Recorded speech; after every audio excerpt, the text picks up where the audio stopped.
Hi, this is Tananarive of the Lifewriting podcast, and you're going to hear in this podcast episode how difficult it was for me to work on my novel, The Reformatory, but how rewarding it turned out to be. When we first recorded this episode, I had no idea exactly how rewarding it would be. This book has sold better than anything I've ever written and has won more prizes than anything I've ever written. There isn't even a close second. It was a New York Times notable book, Los Angeles Times Book Prize winner, Bram Stoker Award winner, World Fantasy Award winner, a Locus Award finalist. It got a prize from the Black Caucus of the American Library Association, and a Shirley Jackson Award, and a Chautauqua Prize. I mean, I'm just blown away by the reader response to this book. And I'm also very excited that it's now available as of January 7th in paperback. So even more people can discover the Reformatory.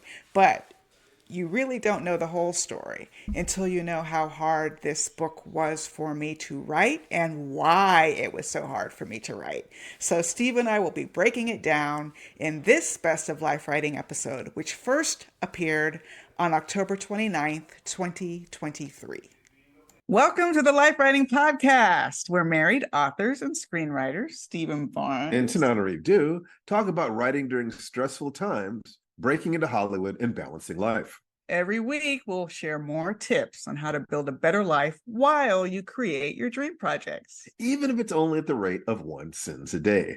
Life writing is the application of the tools of writing to life and the tools of life to your writing. Hey, everybody. Hey, welcome to the Live from Kansas City, Missouri. Yes, indeed. We're here, sitting here on the 38th floor of this is Sheraton? It's a Sheraton. The Sheraton Hotel. And this is your host, Stephen Barnes. And Tananarive Duke. That's right. And welcome to the Life Writing Welcome Podcast. to the Life Writing Podcast. I mean, we're not at home. We're not at home. We're on the road. This is the Life Writing Podcast Roadshow. It is our roadshow. And, we'll be doing these kinds of things when we're on the road. Just, the interesting thing is it's a little bit homey. It just doing this feels a little bit more connected to our lives. We've made a commitment to sharing as much of our real lives with you as we possibly can. So doing this on the road, from the room, we're feeling a little disconnected, a little scrambled. Tananarive is feeling a little off balance. I am so off balance. And I'll tell you all about it we'll tell all later. Right. But let's just kind of go into what's happening now. Give me my favorite thing to talk about. What's happening? Yeah, you should put both of those. What's happening? Oh, our food is here. Our food is here. Let's just talk about then what's going on.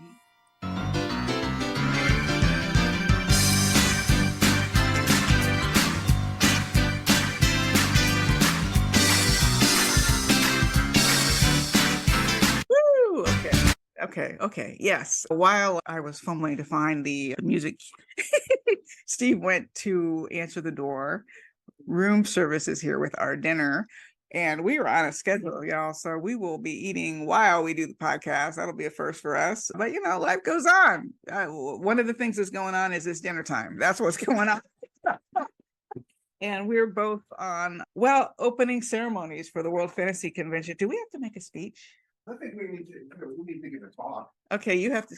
Yeah, he says off mic. We probably need to give some kind of a talk. So yeah, we should. We're gonna be. You see a straw down there? Yes. Okay. Here's your straw. And any silverware? No, but we had brought our own. I have learned as a traveler to get my own plasticware. Like I don't rely on any room service or even.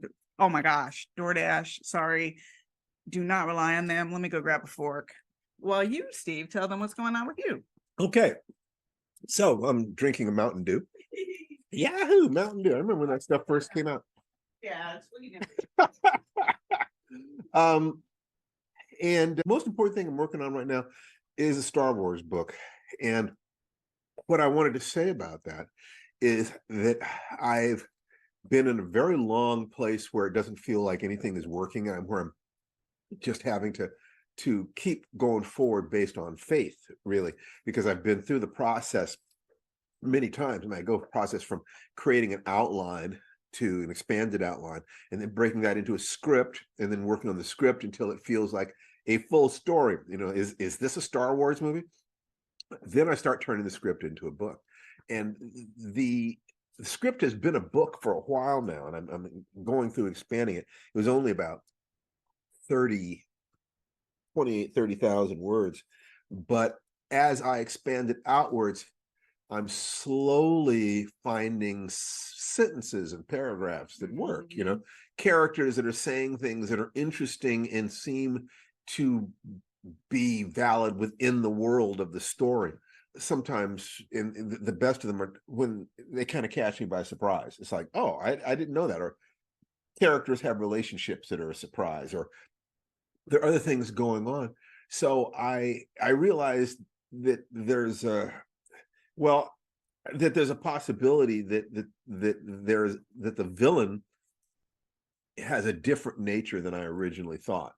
That had been developing for a while, but that continues to develop, and in a way where I think that as of 2 days ago, it's feeling like I'm emerging from the shadow back into catching glimmers of the sun. I'm starting to so great. I'm starting to see what it is that I want to do with this, and that's a good feeling, because otherwise it can be a lot like feeling like I'm falling. So that's the most important thing that's going on right now. Other is supporting you in your endeavors. So let's go right into what it is you're doing, because what you're doing is really interesting. There was a huge, actually, in Sunday's print edition, but in today we're taping this on a Thursday, full disclosure. In today's digital edition, the LA Times did a great profile on me, written by Paula Woods. Knew her back in the day when she was writing mystery novels. So she was part of that 90s cohort of authors who started to find light in the wake of Terry McMillan, and now she's a reporter and wrote an amazing profile.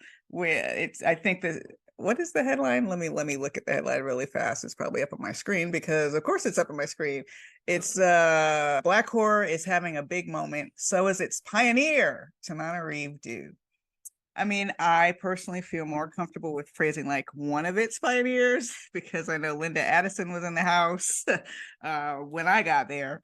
But I understand the intent, and I appreciate it. I have been doing this for a long time, and unfortunately, when you've been doing something long enough, you do become a pioneer. And I published my first novel in 1995. Better than Fossil. Yeah, it's true. So is its fossil. Tananarive too. And it's so, I mean, my book is The Reformatory. It is coming out on Halloween, which is the 31st, which is a Tuesday. And some people are reporting out in the streets that they're finding copies. Finding in the wild. Finding a copy. In fact, someone made a meme on Twitter. You want I should find it for you? Like in the New Jersey bookstore. But it's out there. It's out there. And honestly, I was just telling Steve this. I am frankly a little bit overstimulated and overwhelmed. Because could I maybe give you a back rub before we go back down for opening ceremony? I would love that. Yeah, I would love to do that. I would love. I was about to say right now, in which case, bye, y'all. No, but no. Your shoulders. Oh my God! While we're talking, we need to do this more often. This kind of podcast, like on the road in the wild. Oh, that does feel good. So, here's the thing about authoring. Okay, authoring and writing, being a writer and being an author are two different but related things. The writer part of you, or at least let me talk about myself, the writer part of me is that part that wants to be behind a closed door where I can pretend I'm in a remote mountain cabin and I just disappear into the story. I remember when Steve was just talking right now, of course I remember, he just said it. Steve was just talking now about how his characters are surprising him. Thank you, baby. Mm-hmm. How his characters are surprising him. I had a similar moment when I was writing The Reformatory, and I will synopsize this novel really, really quickly, just for the purposes of telling this story. It's about a 12-year-old boy named Robert Stevens, who's based on my great uncle, who did pass away, unfortunately, at the Dozer School for Boys in 1937. But I fictionalized his story. I've set it in 1950, and it's about a 12-year-old boy who is sent to a reformatory for 6 months over basically a schoolyard, almost like a schoolyard tussle, where the other boy just as easily could have been sentenced, but he's the son of a very rich white planter. So guess who ended up going to the reformatory and who didn't end up going? So the novel is about both the monsters, the human monsters Robert has to deal with inside of the reformatory, but he's really afraid of the ghosts, which he calls haints. And it's basically about navigating human monsters and haints inside a reformatory, while outside, his poor sister Gloria, who basically was taking care of him after their father was forced to flee, is using every mechanism she can think of to help her brother. Where, I mean, just talking to anyone she can for help, for money. She pulls off miracles. And I don't think it's spoilery to say that one of the miracles she pulls off is finding a civil rights attorney named John Dorsey, who's named after my father, John Dorsey Dew Jr. And John Dorsey is like a 26-year-old or 27-year-old attorney for the NAACP Legal Defense Fund. And back to my story, now that you have the backstory, when you talked about your characters coming to life, I remember when I first introduced John Dorsey, and I was picturing him as this very handsome young man. And my father is still handsome, but was extremely handsome as a young man. And my teenage girl meeting him for the first time, I wanted her to be focused on her brother and the case. And I was thinking there's like this 10-year age difference between them. He's not so old that she's not going to see him as a man or even potentially a prospect. And she's not so young that he might not look at her. So I was like, I don't want that energy in my scene. And then it popped out of his mouth, oh, that's the same thing my wife says. I was like, oh, thank you, John Dorsey. You're married? Oh, problem solved. And that's what you're talking about. Sometimes they surprise, like I'm trying to work out this problem in my head and the character just popped out with it. Well, I think that, first of all, what that means is you have your skills integrated at a very, very deep level, unconscious competence way down there. But the other thing is something that Jerry Pournelle talked about when I was working with him, and that is that questions will come up, problems will come up in the writing of a book. Bad writers try to cover it up. Mm-hmm. And Robert McKee said the same thing, that good writers will take that problem and pull it out and look at it directly and say, I got a problem here. This is a problem. That if you will clarify the problems in your stories, you then get to let your unconscious mind chew at them and start working on them. Same thing is true about life in general. People who won't look at the problems in their lives don't have the chance to solve them. That is so true.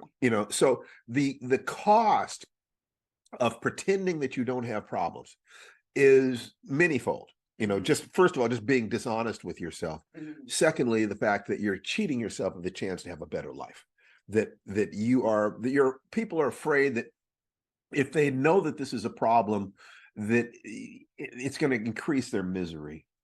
Bad writers who believe that there are plot holes in their stories and they're just going to ignore it and their audience won't see it either. Right. That kind of contempt for your audience. Your audience is going to feel that one day. They're going to realize that you think I don't care about There is no quicker way to throw me off the back of a horror story than to pull that kind of crap. Leaving those kind of holes. I mean, the most common thing is like people's reactions to things. Like, wait, this huge thing just happened to you in the closet, and you're not going to say anything to anybody. You're just going to like let that roll off, and you're not going to be weirded out or reflect. You're just going to let that roll off your shoulder and move to the next scene. I don't think so. No, I mean, it's like watching a horror movie where the monster is killing girls in the sorority house, and nobody seems to really notice that these people are gone. There's a body in every room. You haven't called the police. You haven't done this. You haven't done this.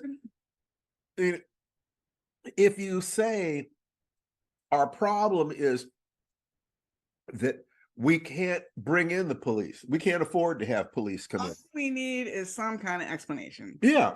2 seconds. Okay, I got it. There's a red flasher outside the window and you can hear a voice at the door, and the monster is, the killer has his hand over the girl's throat upstairs and she's trying to figure out a way. You something. Give us something. You turn a problem into the solution. Right. Or as McKee would say, you turn exposition to ammunition. It's that kind of thing. You find in the things that you're afraid of in your story, you find power. So if he Mm. says, my wife, I don't know whether or not you have her have any kind of reaction to that. No, I didn't even want it like before it You came didn't like even want it in in her the air. head. It's like, Great, oh, done. great. Then you don't. But you could have made a decision that, under other circumstances, he's an attractive man, he's a little too old, but in a few years, he might be old enough. And he says that, and she could feel disappointment that she hadn't even realized that she was already kind of leaning in a little bit. Yeah, that would have been human too, but it's not that kind of story. No, it's not. And Gloria, who's based on my late mother, Patricia Stevens, although her middle name was Gloria. Mom would have been pretty, she would have been pretty no nonsense in that moment, but later she might have thought about it, and I think, I don't know, John Dorsey, because I didn't get to ask him while I was writing. Did he mention his wife intentionally? Did he see a little twinkle in her eye?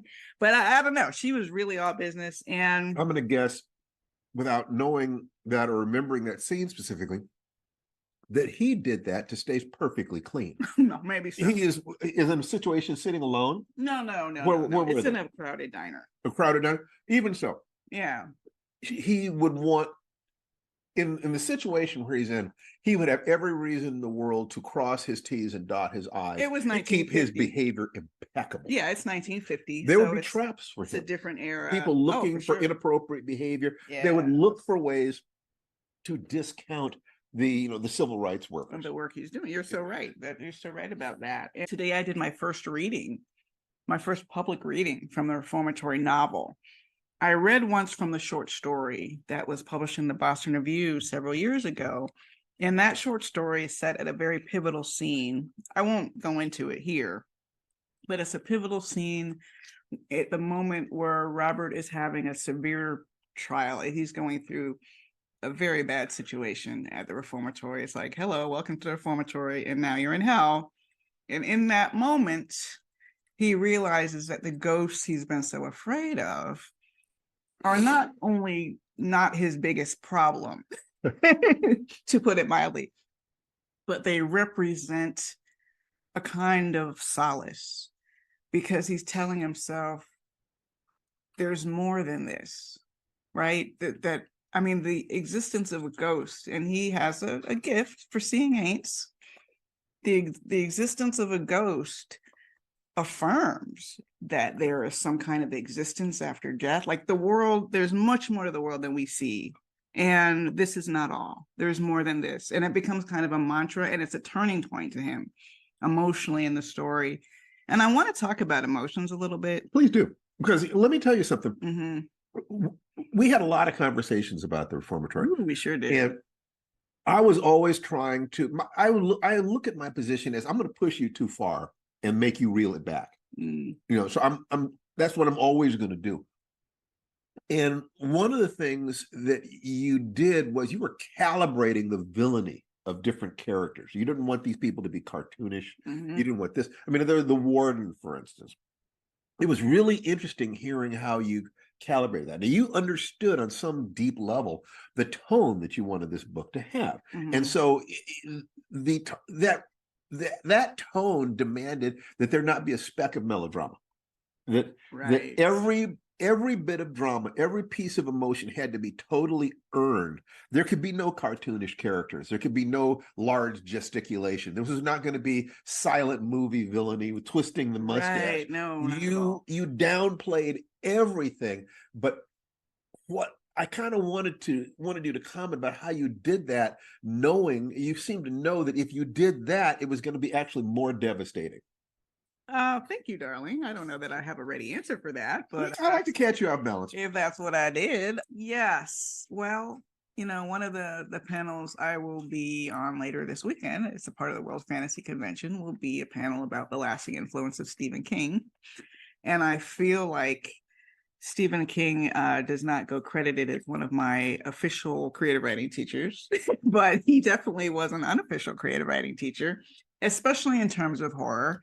And this is true of a lot of other writers too, but King would be the first writer I noticed this in. So that's why I'm mentioning him, is the psychological depth and realism of his characters all of whom are flawed generally, and some of whom are monstrous. Even in his latest book, Holly, you're which I'm reading. I haven't finished yet, but even the little bit I've read, those villains have frailties that kind of tug at your empathy at times, I would imagine. Yes. Yeah, and that yeah, it puts the reader, And they care about each other.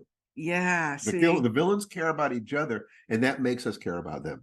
right. So that, I mean, just inhaling those lessons, and just in terms of what I like in when I read, when I'm watching a film, I do not like cartoonish characters at all. And there was going to be such temptation to narrow down generations of Jim Crow, or generations of, in the case of the Dozer School for Boys, which I'll go into a little bit later, just like the genesis of the story, generations of abuse. It would be so tempting to distill it down to one evil person, when in fact it's a lot more complex story like that.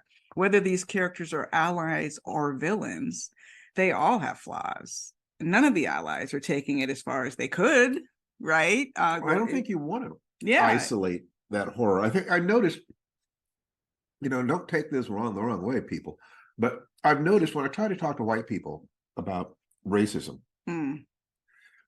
there is a tendency to try to deny that it exists as systemically as it has, because it's not systemic in the sense of somebody at some particular point passing laws and making everything happen today. I mean, those laws were in place, but it generates from the fact that human beings have this tribal aspect. So if you were to localize the evil in one human being, as if the rest of the community was just fine with this, that would be inappropriate. If you suggested everyone were monsters, that would be inappropriate. Right. If you do that, the reader can discount what you're saying. They know that's not true, or they can say, well, it happened then, but we're so much better now. Or it happened over there with this group of people, but we over here don't have any of that. By making it more mundane. That's it, mundane. That's what I wanted. Well, that's what Scorsese was doing with Killers of the Flower Moon. Yes. Mundane, the mundanity of evil. Monstrosity. Yeah, it's just, you have literally Satan whispering in the ear of a fallen man, things that about the extinction of a people. Oh, their time is done. They're beautiful people, but their time is over. It's so horrifying. Yeah. I often talk about how much I admire your writing, and I could feel that my temptation, you could have reeled me back from it, but my temptation definitely would have been for some of these people to be more what is reasonably called cartoonish. Yeah, well, I'm not sure I would have been able to resist that that temptation, sweetheart. Well,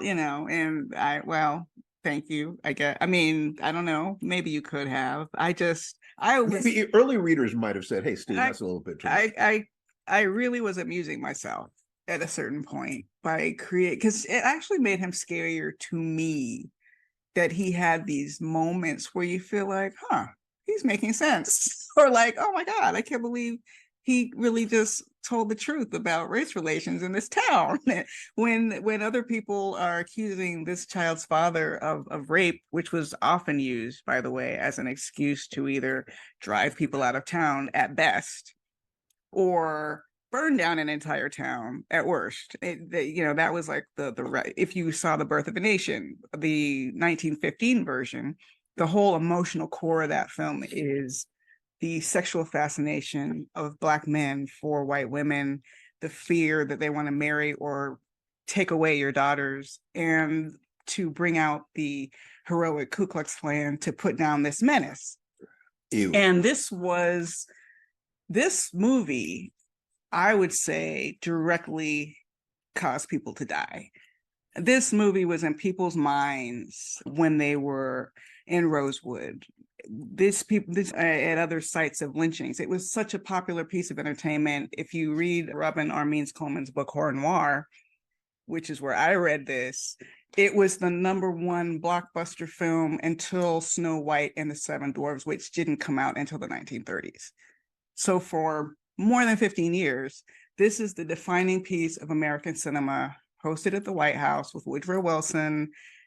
Monstrous black men want to rape and steal your women. And Woodrow Wilson let himself be quoted, basically saying this was like watching history writ with lightning. Yes. So absolutely, does art have an impact on life? It absolutely does. The Ku Klux Klan loved it so much they fashioned themselves after the birth of a nation. So the child's father has been run out of town under this pretext, like, oh, he's a union organizer and he's, threatening our power structure. And then there's a rape accusation out of nowhere. And I'm not going to go into too many details from the story, but the warden, this monstrous warden, tells Robert he doesn't believe his daddy did that.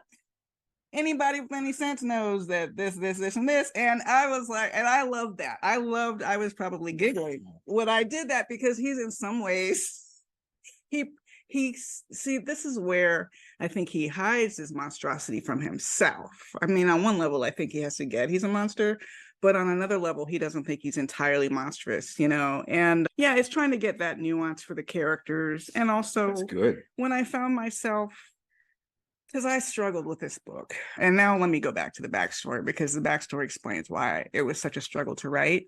In 2013, soon after my mother passed away, my family learned that she had an uncle who died at the Dozer School for Boys in Marianna, Florida. It has since been written about in several memoirs. It was the fictional basis of Colson Whitehead's The Nickel Boys, and etc. So there's been a documentary now, so a lot more people know about it then. But at the time, I had never heard about the Dozer School.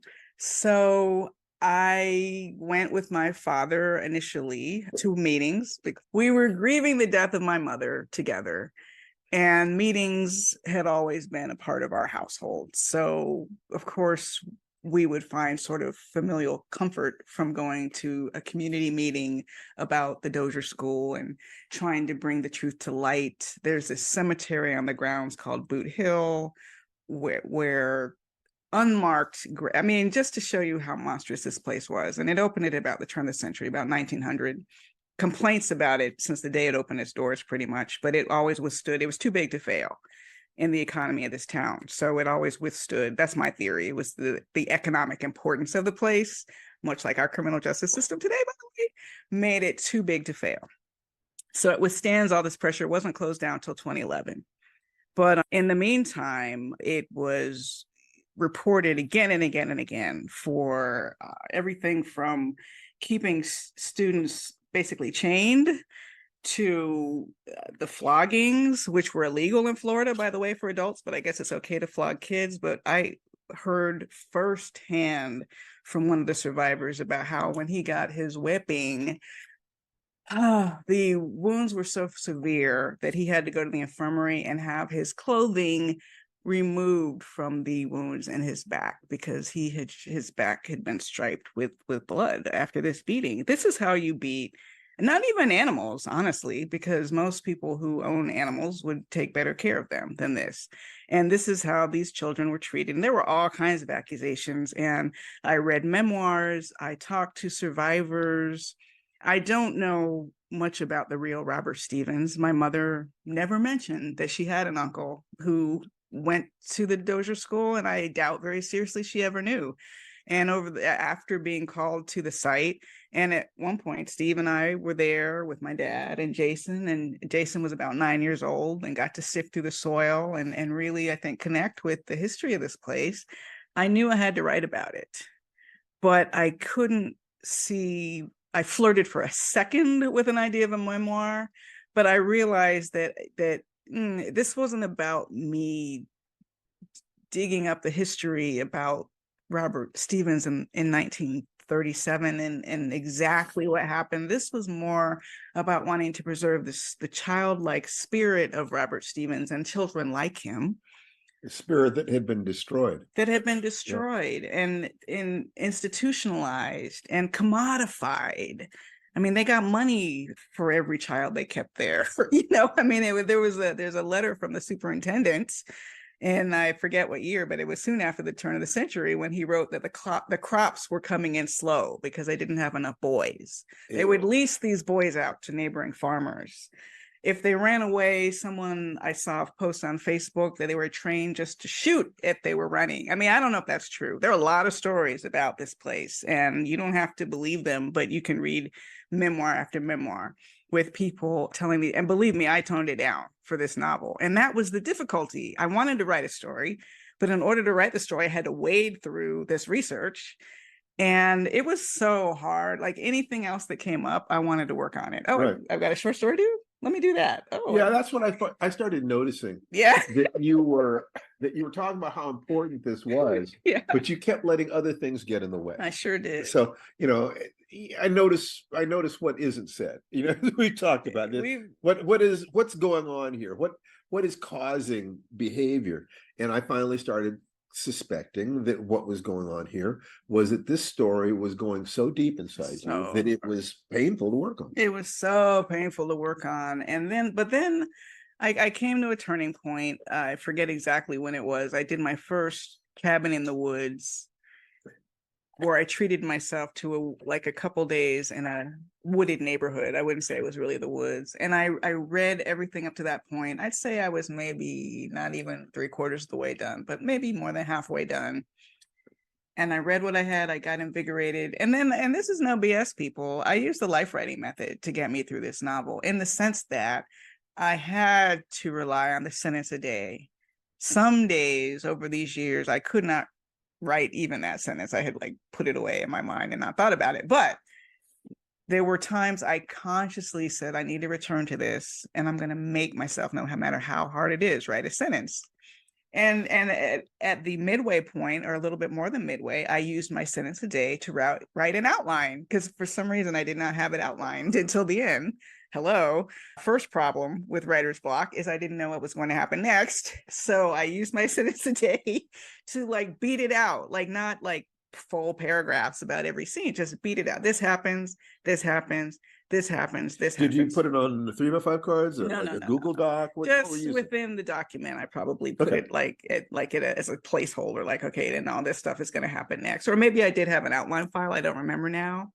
And then the more significant thing, or as significant thing that happened, was COVID. And again, I probably got sidetracked working on a script, or sidetracked because we're adapting projects for TV. All that is very heady and exciting when you're getting your first opportunities to write pilots and things. So I had plenty of great excuses that I thought were just reasons, but they were excuses. And once I had that outline now, my sentence a day could turn to the text. And when COVID hit, it dawned on me, and I'm talking about pre-vax COVID. I'm talking about there's no toilet paper COVID. I'm talking about we're all watching the Tiger King for some reason COVID. OG COVID. We don't know what's going on. I realized, oh my God, I could die before I finish this book. Right. I talked to Steve about it. We designated someone that you would work with if you had to finish it, and that's how serious. And when I realized that, I remembered another thing I teach that can help you get through a project, which is called a page quota. And didn't we actually laid out a graph? I made a chart. Yeah, I made a chart, so it was in my face. If there was a 0 one day, it was in my face. So I could not lie about when I was working on it. And my page quota for a novel like this is a good 3 pages a day. For a novel like this works for me, 3 to 5. There are some novels I've worked on that move faster that would be more like 5 to 7. But I would have been happy if you'd been doing 1 page. Right. Seriously, because what mattered was that you were stuck telling a story that I knew was extraordinarily important to your family. Right. And this was, of all the books that you have written, the novels that you've written, this is one that your parents were like on your shoulders while you were working on it.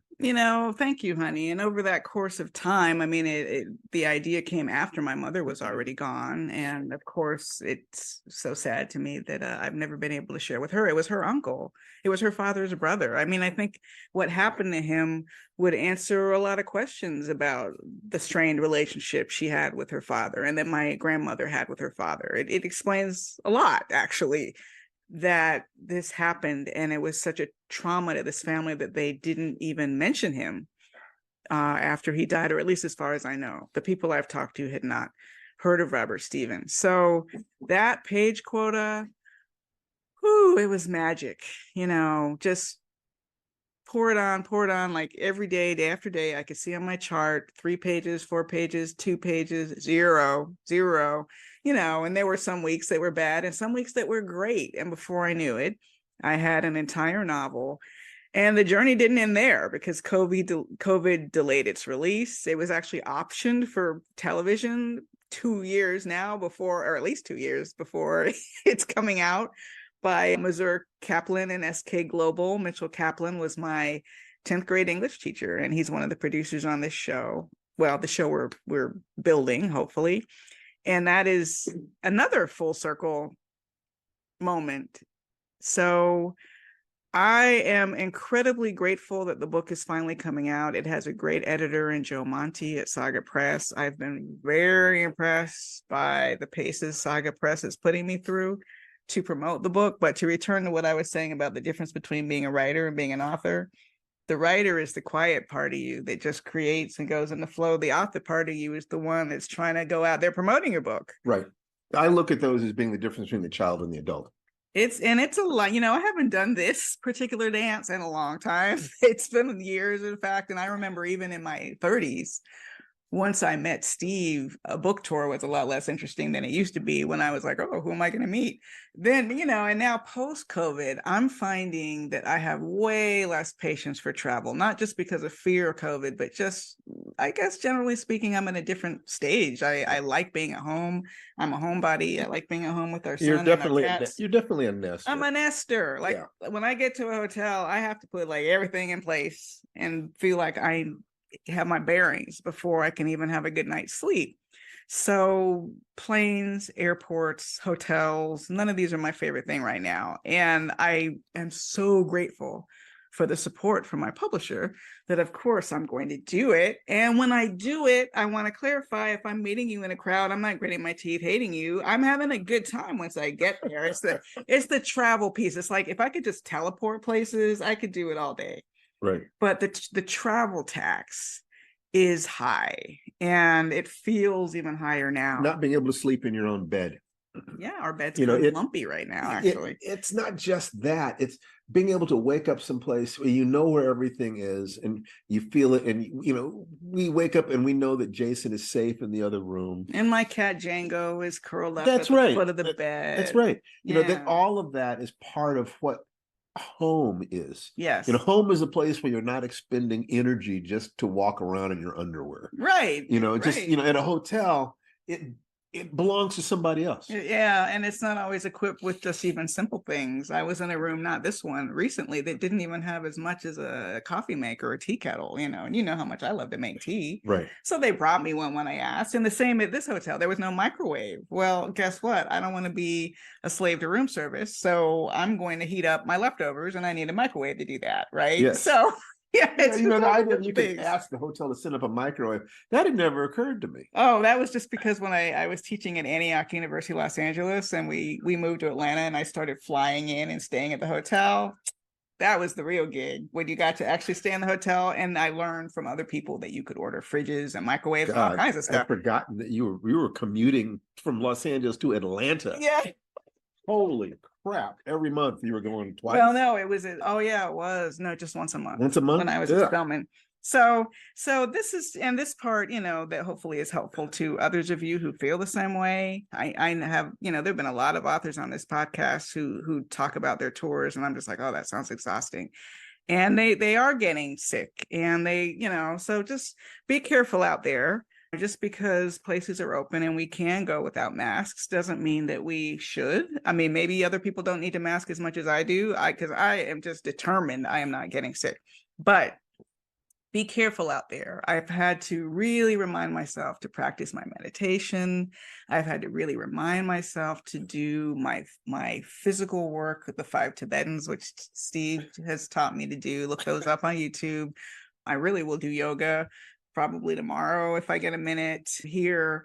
It's just, we can absolutely do yoga together tomorrow. Yeah, that would be great. Yeah, let's do that. So vitally important not to, and I say this with all seriousness. You heard us when we had Cheo Hodari Coker on the show say that John Singleton had been making movies for 25 years, but a couple seasons of television killed him.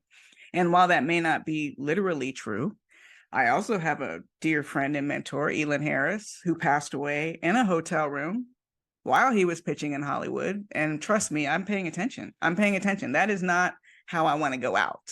I'm not going out, if I can help it, in a hotel room. So you just have to remember that our energy is finite, and don't be afraid of getting help. For the first time, I have a little social media help. It's not as expensive as I thought. I didn't even have to pay my password, share my password, people, because on Facebook, you can bring in an admin who doesn't have your password, and they can cross-post to Instagram. Hello, get help. And don't feel like you can do it all. There are sometimes I've had to say no to invitations for interviews. Just I'm looking at the calendar. I'm looking at my schedule that day saying, ooh, I need to breathe a little bit. So in any case, I am very, very excited about the Reformatory. It's gotten probably the best reviews of my life. I think it's the most Tananarive novel that you've ever done. My Soul to Keep was for many, many years. And I think that in terms of your novels, you did other fine work, but you didn't do anything that eclipsed it. It just, yeah. And I suspect the Reformatory could eclipse My Soul to Keep. Ooh, well, I do tell people, I don't know, because I can't say, I do tell people it might be my scariest book. Well, at least within a particular circle. It's not going to have the same yearning heart aspect, I think, that appealed to a lot of your women readers, because they too had this feeling of wanting love and not knowing whether or not they can trust with. So you were tapping into something there. But I think you're tapping into something different here, something that isn't as universal and hasn't been tapped as deeply. I mean, every Lifetime movie is about, can I trust the person that I love? And you did something unique with it. True. The Reformatory is different. And I think that if people decide to go along for the ride, first of all, they're going to find very elevated prose. It's written beautifully. Thank you, sweetie. And secondly, you're going to see a real piece of your heart, why it is that you and your parents and your family have been so committed to social justice, for generations. This is from the deepest part of your heart, and I think you're gonna deserve your success. It's going to be very successful. Well, thank you, and listeners, please trust me with this story. Some of the reviewers have said it. I think I'm just going to quote from Stephen Graham Jones, because he sums up what I would want to tell you about how I'm approaching this as a story. Okay, this first part is okay. Moby Dick. Hey, any blurb that starts with Moby Dick, I'm like, huh? No. Moby Dick might have flipped America on its back to show the rotting underbelly, but the Reformatory is looking just as closely at our bad history and somehow finding the heart beating underneath it all. This is a novel I've been waiting for. It breaks your heart, but it also holds it together. And that's from Stephen Graham Jones, one of my favorite writers, but also it's really meaningful to me that he and others seem to feel that I'm taking you through treacherous territory, but I'm taking you with care. And please trust me that I am writing a different story than the one that happened to my real great uncle, Robert Stevens. This is a different story. Well, all I know is that it took you longer to write it than it's taken you to do anything else. That's for sure. And I think it's worth the journey. People talk about, why should movies cost $250 million? Yeah, but it still only costs you $15 to get in. The question is, does it give you $15 worth of entertainment? Not, is it worth $250 million? With a book like this, on the one hand, yeah, you want to pay attention to all the work that the writer did, if that kind of thing interests you. But what you really want to know is, if you pick this book up and you spend the 5, 7 hours, 10 hours to read it, what's going to happen? What's going to happen is you're going to be reading one hell of a book. And it's, it was worth the 7 years that she put into it. It's sure going to be worth your 10 hours to read it. So just read this book, people. I think it might be my best novel. I think it might be the best novel I've ever written. Yeah, I think you're right. Anyway, you all go out and make yourselves the heroes and heroines of your own story. The hero in the adventure of your lifetime. Bye-bye, everybody.